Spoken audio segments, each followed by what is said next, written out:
نے عید الفطر کی جو رات ہوتی ہے لیلۃ الجائزہ، اس کے بارے میں پوچھا ہے کہ اس کی کیا حقیقت ہے اور اس رات میں ہم کیا کیا اعمال کر سکتے ہیں اور کرنے چاہیے۔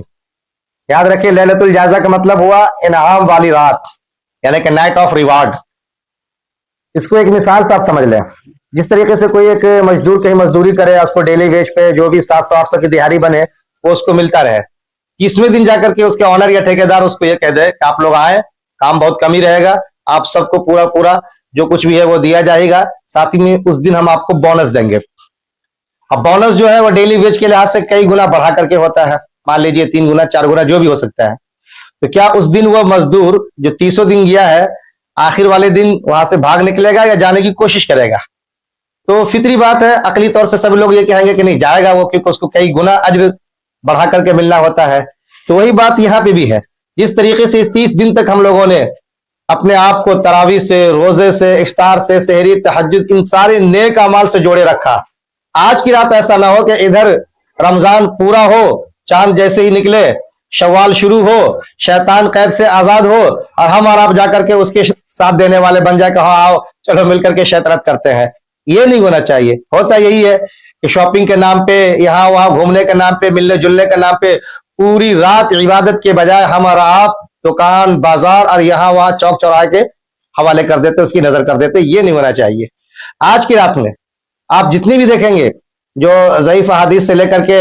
اسلاف کے جو اقوال ہے، اور احناف کہتے بھی ہے کہ آج کی رات میں اجتماعی عبادت نہ سے لیکن انفرادی عبادت کریں۔ آپ اپنی بہرحال مغرب پڑھیں، اوابین پڑھیں، جو تلاوت، ذکر و اذکار، تسبیحات وہ کریں، پھر اپنا عشاء کی نماز پڑھیں، اس کے بعد جو نوافل ہے اس کا اہتمام کریں، گھر چلے جائیں، آرام کریں، پھر اٹھ کے آپ تلاوت کریں، تہجد پڑھیں،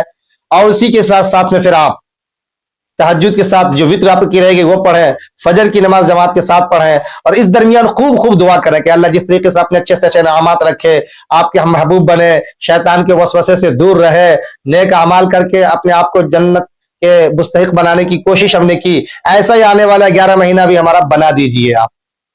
اللہ تعالیٰ کی طرف رجوع ہونے والے آپ بن سکیں، آپ کے اوپر انعامات کی بارش جیسے اس رمضان کی برکت سے ہوتی رہی ہے وہ بارش ہوتی رہے۔ یہ ساری چیزیں اللہ تعالیٰ سے مانگنے کی ہے، اور اس رات میں دعائیں قبول ہوتی ہے۔ کہا جاتا ہے کہ باضابطہ 5 دعا جو رد نہیں ہوتی، اس میں 5 رات والی جو دعا ہے وہ رات لیلۃ العید کی بھی ہے، جو 2 عید آتی ہیں ان 2 عید میں جو رات آتی ہے وہ رات کی دعا بھی قبول ہوتی ہے، وہ رد نہیں ہوتی۔ تو ہم سب کو چاہیے کہ وہ دعائیں کبھی عبادت کے ساتھ، کبھی تلاوت کے ساتھ، کبھی ذکر و اذکار کے ساتھ مانگتے رہیں، نہ کہ چوک چوراہے پہ بیٹھ کر کے یہاں وہاں اس کی نظر کر دیں ہم۔ تو لیلۃ الجائزہ اسی کا نام ہے کہ آپ آج کی رات میں جو انعامات سمیٹ سکتی ہیں وہ اللہ تعالیٰ سے مانگ کر کے آپ سمیٹنے والی بن جائے۔ اصل یہ پیغام ہے اس رات کا، نہ کہ چوک چوراہے پہ، بازار پہ، شاپنگ میں، اور خاتون وغیرہ تو پتہ نہیں آج کل کیا فیشن کے نام پہ وہ مہندی لگوانے جائیں گے، غیر محرم کا ہاتھوں سے مہندی لگواتی ہیں۔ بتائیے، غیر محرم کا ہاتھ کا ٹچ کرنا، چھونا، بے پردگی کا ہونا، عورت مرد کا اختلاط ہونا، یہ ساری چیزیں وہ ہیں جو اسلام کے اندر کہیں سے بھی الاؤ نہیں ہے،